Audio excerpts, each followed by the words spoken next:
I didn't think that there was much conspiracy about Diddy, to be completely honest. Like, I thought he was a guy, he's fucked up, done some fucked up things, but, you know, and then all of a sudden this case comes out, and then these text messages come where, you know, Cassie seems like she wants to get fucked and wants other people to, you know, fuck her and, you know, come all over her or whatever like that. And like, hey, listen, it is what it is. I see Diddy beat the shit out of Cassie in the hotel. I'm like, wow, this guy's a piece of shit. It's just horrible that she went through that. But in terms of like the sexual stuff between them, seemed pretty consensual based on like the text messages that I saw. Was there anything else that came out that wouldn't corroborate that? Yeah, I mean, Cassie's a very small part of... Tell me how there's a conspiracy in the Diddy thing, because I never understood that was even possible. So you got to kind of know who Diddy started Bad Boy Records with in 1993. The guy's name is Clive Davis. Of course, we all know Clive. And head of Arista Records, if I'm not mistaken. So Clive Davis is an icon, but he has burned a lot of artists. And here's some background on Clive Davis. Clive Davis has been busted defrauding the IRS 3 times.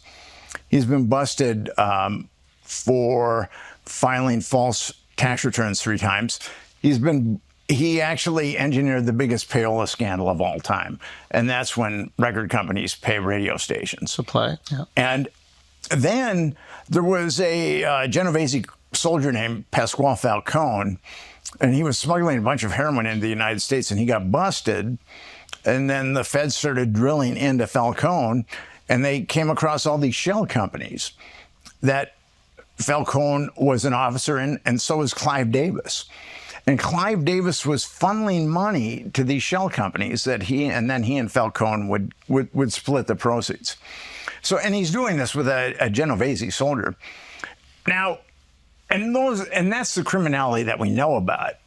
But if you or I defrauded the IRS, knowingly defrauded the IRS, filed false tax returns 3 times, we would go to jail. If you or I set up shell companies with a Genovese soldier, we would go to jail. Payola, maybe. But Clive Davis hasn't spent 1 day in jail over his entire life. And I've talked to a number of people who I believe are in the know, including a former mafioso. And everybody believes that Clive Davis is working for the government.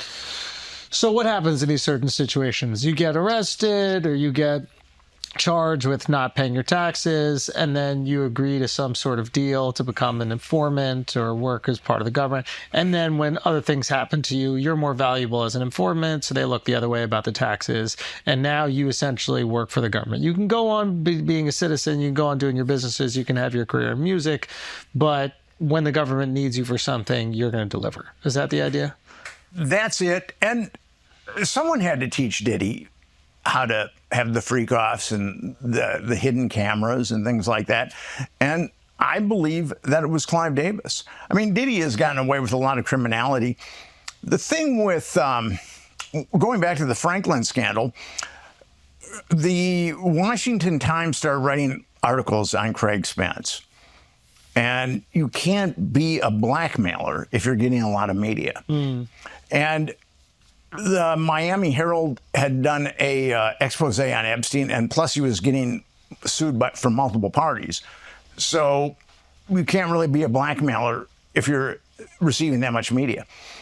And the thing is, with Diddy, there were 5 civil lawsuits pending against him when he was indicted. And the guy that ran the grand jury, the U.S. attorney, he is a dirty guy. His name is Damian Williams.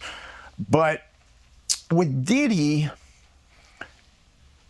2 of those lawsuits were filed by minors. And one of them had been trafficked from Detroit to New York City as a minor and molested by Diddy and another buddy of his.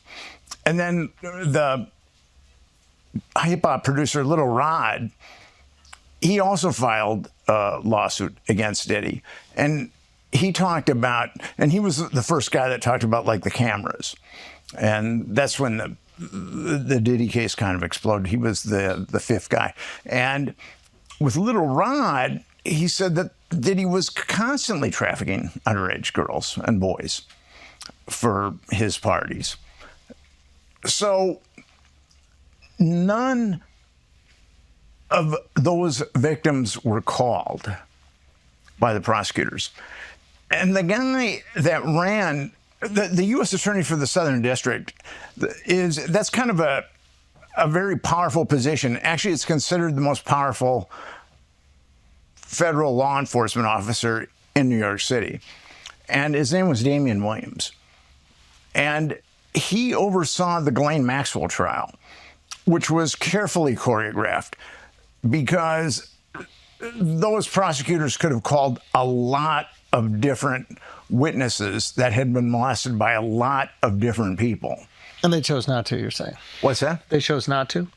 They chose only to call the witnesses that had been molested by Epstein and Maxwell. And that, and Damian Williams oversaw that. And he also oversaw the grand jury that didn't indict Epstein or didn't indict Diddy on any counts of child molestation or child trafficking, because the dude was trafficked. There's a lot of these civil cases against him are filed by minors or who were minors at that time. So that was completely covered up. And why was that covered up? Because I think my surmise on this, and I've been swimming in this sewer for like 23 years. I think that Clive Davis showed Diddy how to roll. And Diddy was also working with the government. I do believe that. And there have been like Suge Knight and some other people have come out and said that too, that Diddy was working. And if you look at all the criminality he got away with, it's pretty amazing. And for him, I mean, I've never seen federal prosecutors work so hard to throw a case. Really? I mean, it's amazing. So he was initially indicted for racketeering, sex trafficking, and something else. There were 3 indictments, but then there were 3 other superseding indictments. And the feds dropped most of those. And just basically, so now he's just looking at 2 counts of the Mann Act, which is transporting people across state lines for immoral purposes. And the maximum that he'll get is 20 years for that. And he probably won't get that. I think he'll probably get, I kind of predicted 10. Well, actually, I predicted 10 to 20. I wrote an article on May 1st last year, and I said that the fix is in because I knew about Damian Williams. And what about Comey's daughter? And Comey's daughter, too. So James Comey, the former FBI director. Yeah. His daughter is the prosecutor on the Diddy case. And also on the Epstein case. So Damian Williams is the prosecutor on both, but that makes sense because that's his position, right? He wasn't assigned to these cases, or? Well, he didn't indict Maxwell. He wasn't the U.S. attorney that indicted Maxwell. He took over from that U.S. attorney. And then he oversaw the Maxwell case, but then there was the Diddy case, and he just oversaw the grand jury for that. And then he's drifted away, and I'm sure he's doing well somewhere. I'm sure he's. Why were the other charges dropped for Diddy? We don't even know. I mean, according to the prosecutors, they couldn't prove them, but if you look at the civil lawsuits that have been filed against Diddy, there's so much proof of everything, of child trafficking, he was running a criminal enterprise. There was one count of racketeering that couldn't be proved. I mean, the dude was having people score drugs for him and others. He was providing minors for him and other people. That is a criminal enterprise. I mean, he was running a criminal enterprise. So for them not to indict Diddy on for them to reduce everything to 2 counts of the Mann Act is pretty silly. And where is that evidence now? Is that in the civil litigation? Was it just thrown away? Is it just from hearsay from people that witnessed it? No.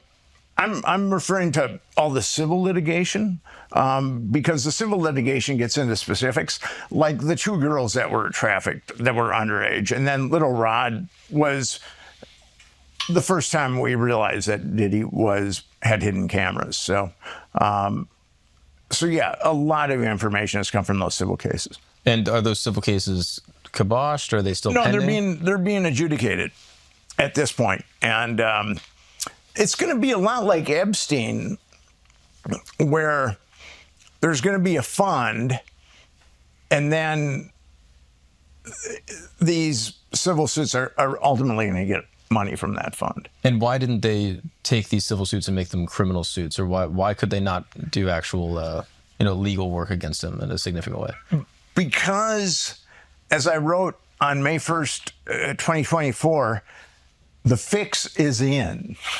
As soon as I saw Damian Williams, I wrote an article, The Fix is in. Damian Williams, the fix is in. So there's a tremendous amount of evidence, and and how the Epstein fund worked out. The Epstein Victims Compensation Program is really horrible, because if you get money from that program and you're a victim, you've got to sign an NDA saying that you can't go after any of your other perpetrators. Oh. And of your other perpetrators. Yeah. Why? Wow. Because if you're going to get money, that's the deal.